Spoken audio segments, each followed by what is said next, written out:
बच्चों, स्वागत है आप सभी का हमारे YouTube चैनल RKCI में। और आज हम जो पढ़ेंगे वो है चैप्टर नंबर 3। इसके हम MCQ, वन लाइनर, ठीक है, और फिल इन द ब्लैंक्स वाले क्वेश्चंस देखने वाले हैं। और लॉन्ग जो क्वेश्चंस आते हैं वो भी देखने वाले हैं। जिस टाइप के क्वेश्चंस इस चैप्टर में से बनेंगे वो हम सब कवर करेंगे, ठीक है। ये जो PDF है वो उसी हिसाब से डिजाइन की हुई है, ठीक है। तो आपको टेंशन लेने की लोड़ नहीं है, आप बस अपनी पढ़ाई रखें और यहाँ से MCQ सोल्व करें, ठीक है। अब देखो पहला जो क्वेश्चन है वो है आपका, एक परिवर्तनशील गर्भ में एमनियोसेंटेसिस के द्वारा निम्न में से किसका पता नहीं लगाया जा सकता, ठीक है। तो किसका पता नहीं लगाया जा सकता, देखो एमनियोसेंटेसिस प्रोसेस क्यों करते हैं। देखो, गर्भ में पल रहे भ्रूण की असामान्यता को जांचने के लिए हम एमनियोसेंटेसिस कराते हैं, जिसके द्वारा हम क्या कर सकते हैं, फीटस का लिंग ज्ञात कर सकते हैं, कोई दिक्कत नहीं है। डाउन सिंड्रोम अगर से ग्रसित है तो वो ज्ञात कर सकते हैं। यानी एमनियोसेंटेसिस का जो यूज होता है वो आनुवांशिक बीमारियों को जांचने के लिए किया जाता है। किसको जांचने के लिए किया जाता है, बच्चे को कोई जेनेटिकल डिजीज या आनुवंशिक बीमारी तो नहीं है, ठीक है। तो फीटस का लिंग ज्ञात कर सकते हैं, कोई दिक्कत नहीं है। डाउन सिंड्रोम आनुवंशिक बीमारी, इसको ज्ञात कर सकते हैं। पीलिया है आनुवंशिक बीमारी है, इस नहीं है, इसको ज्ञात नहीं कर सकते। क्लाइन फिल्टर को ज्ञात कर सकते हैं। इसका सही आंसर क्या हो जाएगा, सी। तो एमनियोसेंटेसिस के द्वारा पीलिया को नहीं रिकॉग्नाइज किया जा सकता, ठीक है। उसके बाद में है, लिपेस लूप का उपयोग किस प्रकार के गर्भ निरोधक के रूप में होता है। तो लिपेस लूप क्या होती है, औषधि रहित IUD होती है, ध्यान रखना। तो IUD का फुल फॉर्म क्या होता है, इंट्रा, क्या लिखोगे, लिख लो आप सब लोग, इंट्रा यूटेराइन डिवाइस, ठीक है। इंट्रा यूटेराइन डिवाइस IUD का फुल फॉर्म होता है, ठीक है। फिर चलते हैं आगे अगले क्वेश्चन पर। निम्नलिखित में से कौन सा हार्मोन IUD निर्मोचित करता है। कौन सा हार्मोन है जो क्या करता है, IUD को निर्मोचित करेगा। तो देखो LNG, कौन सी IUD है जो हार्मोन को रिलीज करेगी, तो LNG-20, ठीक है। LNG-20 जो होती है वो किसको रिलीज करती है, हार्मोन्स, ठीक है। देखो मल्टीलोड 75 नहीं है, 375 है, तब ये आंसर ठीक होता। तो यहाँ 75 लिखा हुआ है तो ये गलत हो जाएगा। तो यहाँ सही को क्या हो जाएगा, सी ऑप्शन। उसके बाद में है, निम्नलिखित में से कौन से, निम्नलिखित में से, पहले इसको मिटा लेते हैं। देखो सिंपल आंसर लगा लो, इसमें पीलिया, इसमें पीलिया, इसमें औषधि रहित IUD, ठीक है। इसमें LNG-20 है, इसमें निम्न में कौन सा गर्भ निरोधक विधि नहीं है, ठीक है। गर्भ निरोधक विधि कौन सी नहीं है, तो इसमें कौन सी है, ऑक्सीटोसिन व वेसोप्रोसिन से संयोजित गोलियां, ठीक है। ऑक्सीटोसिन क्या करता है, गर्भाशय में संकुचन पैदा करता है इसका कॉन्ट्रासेप्टिव मेथड से कोई लेना देना नहीं है। वेसोप्रोसिन क्या है, ऑक्सीटोसिन का व्यापारिक नाम है, जिसको पिटोसिन या वेसोप्रोसिन हार्मोन है, पिटोसिन इसका ऑक्सीटोसिन का व्यापारिक नाम है, वेसोप्रोसिन हार्मोन है, ठीक है। सॉरी। उसके बाद में है 5 क्वेश्चन, तांबा निर्मोचक अंतः IUD से निर्मित कॉपर आयन क्या करते हैं, ठीक है। तो क्या करेंगे, देखो शुक्राणु जो होते हैं स्पर्म की गतिशीलता को कम कर देते हैं, ठीक है। जो कॉपर आयन होंगे ना बेटा, वो कॉपर आयन क्या करेंगे, जैसे स्पर्म भाग रहा है तेज तेज, उसकी गति को कम कर देंगे ताकि वो लेट पहुंचे और या फिर पहुंचे ही ना, यानी एम्पुला तक वो पहुंचे, जिंदा ही ना बचे। तो ये क्या करते हैं, स्पर्म की गतिशीलता को रोक देते हैं। देखो क्या क्या साजिशें चल रही हैं बेचारे स्पर्म के खिलाफ, ठीक है। अब देखो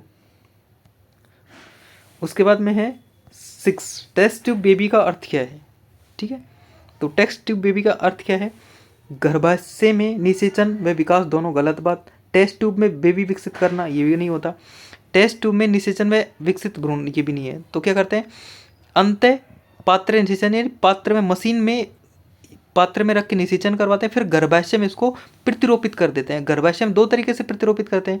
अगर मान लो इसको 8 कोष की अवस्था तक आरोपित किया तो इसको क्या बोलते हैं?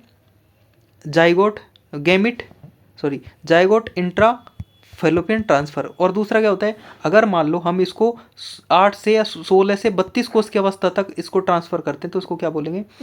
Intra uterine transfer, IUT। ठीक है, फिर है इसमें आंसर हो जाएगा बी। उसके बाद में है क्वेश्चन नंबर 7, एमटीपी कितने सप्ताह तक सुरक्षित माना जाता है? तो एमटीपी कितने सप्ताह तक सुरक्षित माना जाता है? 18 सप्ताह तक। कितने सप्ताह तक? 18 सप्ताह तक क्या माना जाता है? नहीं नहीं नहीं नहीं नहीं, नहीं गलत बात 18 सप्ताह तक थोड़ी सुरक्षित माना जाएगा उसको। एमटीपी को केवल 12 सप्ताह तक सुरक्षित माना जाता है। कितने सप्ताह तक? केवल 12 सप्ताह तक सुरक्षित माना जाएगा। क्लियर? यानी 3 महीने तक। उसके लिए तो अब देखो 12 सप्ताह तक भी आपको 1 RMP की ज़रूरत पड़ेगी। अगर इससे ज़्यादा करवाओगे तो 2 RMP की ज़रूरत पड़ेगी, और 6 महीने के बाद तो होगा ही नहीं। ठीक है, और एमटीपी के लिए कानून कब आया? 1971 में। ठीक है, उसके बाद में देखो कॉपर टी एक युक्ति है जो क्या करती है? बताओ कॉपर टी क्या करती है? कॉपर टी क्या करती है मेरे बच्चा? ब्लास्टोसिस्ट का रोपण कर, देखो जो ब्लास्टोसिस्ट के रोपण को रोकती है। कॉपर टी क्या करती है? कॉपर टी क्या करती है? ब्लास्टोसिस्ट के रोपण को रोकती है। ठीक है, उसके बाद में है 9 नंबर क्वेश्चन, एक दंपति जिनके पुरुष में शुक्राणु की संख्या बहुत कम है, देखो इस मेल में स्पर्म बहुत कम है, उनकी निषेचन की कौन सी तकनीक उचित होगी? उनके लिए निषेचन के लिए कौन सी तकनीक ठीक होगी? तो अंतः कोशिकीय शुक्राणु अंतःक्षेपण। हम क्या करेंगे? उसके स्पर्म को लेंगे, इंजेक्शन में भरेंगे और कहाँ डाल देंगे? फीमेल की ओवरी में।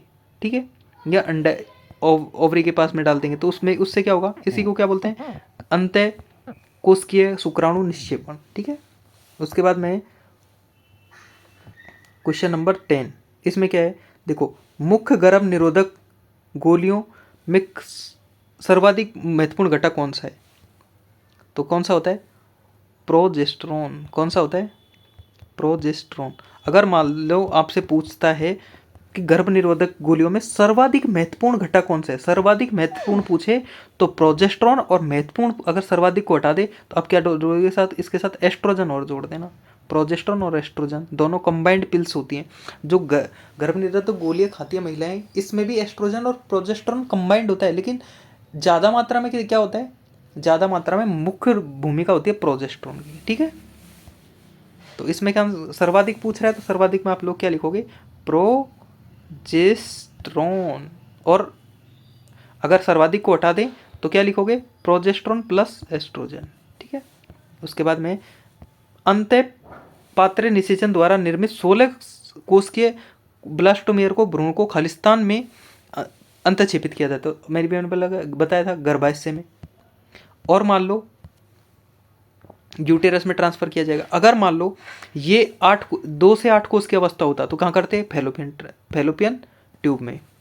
कहाँ करते? फैलोपियन ट्यूब में। ठीक है, उसके बाद में है क्वेश्चन नंबर 12, वैक्सेक्टोमी में शुक्रवाहिनी को हम क्या कर देते हैं? काट देते हैं, यानी वॉस डिफेंस को हम काट देते हैं।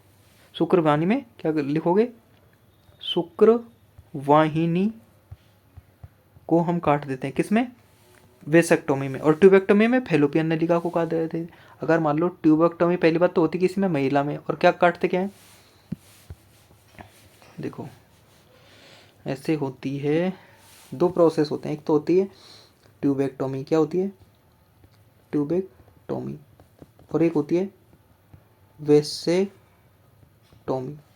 ट्यूबेक्टोमी में किस में होती है? फीमेल्स में।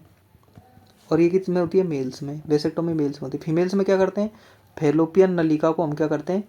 कट कर देते हैं, और इसमें वास डिफेंस को कट कर देते हैं, यानी इसमें शुक्रवाहिनी को कट कर देते हैं, शुक्रवाहिनी को कट कर देते हैं, और इसमें फैलोपियन नलिका को।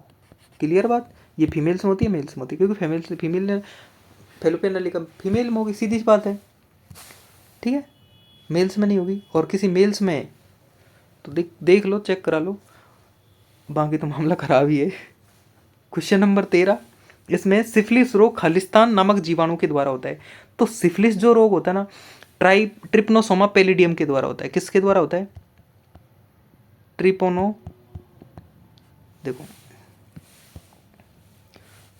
ये क्वेश्चन सब लिख लिया होगा ना तुमने, देखो यहाँ लिख देते हैं साफ साफ सुथरा सुथरा। क्या बोल रहा है देखो, किसके द्वारा होता है? ट्रोपोनिमा पैलिडियम, ट्रिपनोमा पैलिडियम के द्वारा क्या होता है? सिफिलिस रोग होता है। और ये रोग तुम्हारे 3 दे रखे हैं, तीनों के बैक्टीरिया याद करके जाना, बहुत ही मोस्ट इंपॉर्टेंट है, ठीक है। उसके बाद में है GIFT व IUD शब्द का विस्तार, यानी फुल नेम लिखना है। GIFT कौन सा है? गैमिट इंट्रा, देखो क्या लिखोगे GIFT का फुल फॉर्म? गिफ्ट, क्या लिखोगे? जिफ्ट, गिफ्ट नहीं है जिफ्ट है, देखो क्या लिखोगे? Gamete intra fallopian transfer. इसमें हम क्या करते हैं, भ्रूण जब 2 से 8 कोष की अवस्था तक होता है ना, तब हम क्या करते हैं, IVF प्रक्रिया का हिस्सा है। IVF में 2 भाग होते हैं, एक तो होता है जिफ्ट और दूसरा होता है IUT। IUD नहीं, IUT। एक तो जिफ्ट और दूसरा IUT। जिफ्ट में 2 से 8 कोष की अवस्था तक को फैलोपियन नलिका में ट्रांसफर करते हैं। कहाँ करते हैं? फैलोपियन नलिका में। जबकि IUT में 8 से 32 कोष की है, ये 16 से 32 या 8 से 32 कोष की अवस्था को हम कहाँ ट्रांसफर करेंगे? यूटेरस में। देखो IUT इंट्रा यूटेराइन डिवाइस और इंट्रा फैलोपियन ट्रांसफर, नाम में ही पता, फुल फॉर्म में ही पता है, इनका नाम है कि कहाँ ट्रांसफर करना है, ठीक है। बस ये याद रखना है कौन कौन सी कोष की अवस्था तक ट्रांसफर करना है, ठीक है। नाम क्या हो गया? GIFT और IUD, ठीक है। Gamete intra fallopian transfer, IUD का इंट्रा, देखो intra uterine device, intra uterine device, clear. और ध्यान रखना इस चैप्टर से आप लोग फुल फॉर्म जरूर याद करके जाना, फुल फॉर्म निश्चित रूप से पूछता है।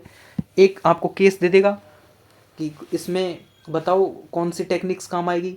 किसी महिला, किसी नर में भी आया था क्वेश्चन कि शुक्राणु नहीं गति कर रहे हैं तो क्या करेंगे, ठीक है। ऐसा केस बना के दे देगा, तो अच्छे से उन टेक्निक्स को याद करके जाना। फिर है जीवाणु जनित 3 STD का नाम लिखिए। मैंने तीनों का नाम बोला था, तीनों को रट के जाना है आपको, उनके बैक्टीरिया के नाम याद करके जाने, जरूर क्वेश्चन आएगा।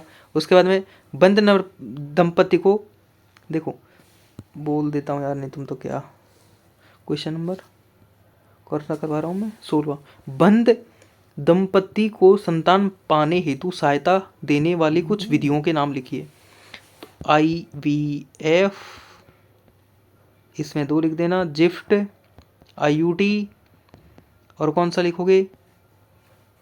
ICST, ठीक है, ये लिख देना। उसके बाद में है स्टेरॉइड रहित गर्भ निरोधक गोलियों के नाम बताइए। ऐसी गोलियां जो नॉन स्टेरॉइड होती हैं। सहेली है, किसने बनाई थी? CDRI लखनऊ इंस्टीट्यूट लखनऊ ने बनाई थी, ठीक है। इनका नाम लिख देना, ठीक है। उसके बाद में IUD कितने प्रकार की होती हैं? प्रत्येक के उदाहरण दो, IUD के टाइप लिख देना, एक एक एग्जाम्पल दे देना। Non harmonic, harmonic, mediated, non mediated, mediated और हार्मोनिक, 3 प्रकार की होती हैं। कॉपर टी किस प्रकार की गर्भ निरोधक की तरह कार्य करती है?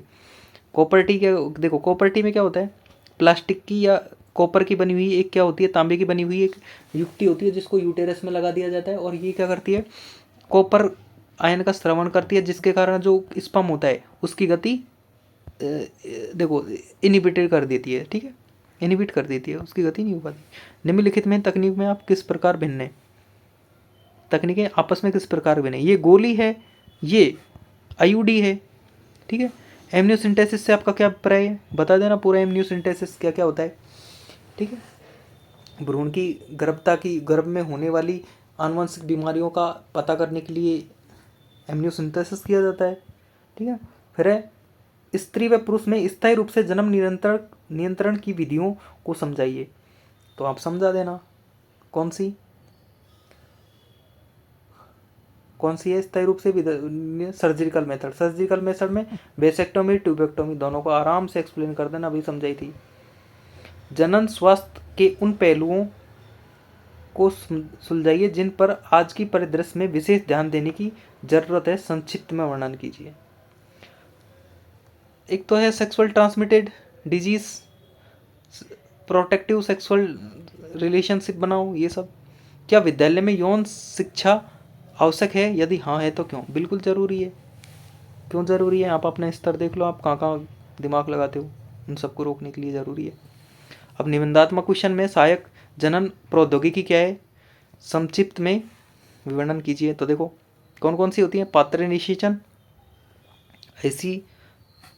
ICSI, डिम्बानी, और देखो AI, आर्टिफिशियल इंसेमिनेशन। यौन संचारी रोग क्या हैं? वो जो असुरक्षित संबंध बनाने से फैलते हैं। नाम लिख देना, बचने के उपाय देख लेना, ठीक है, सब करा रखोगे आपके टीचरों ने, ठीक है। थैंक यू फॉर वॉचिंग, और नेक्स्ट टाइम मिलते हैं मेंडल वाले चैप्टर के साथ। तब तक के लिए आप इसको रट लीजिए अच्छे से, यहाँ तक की चीज़ें। Thank you for watching.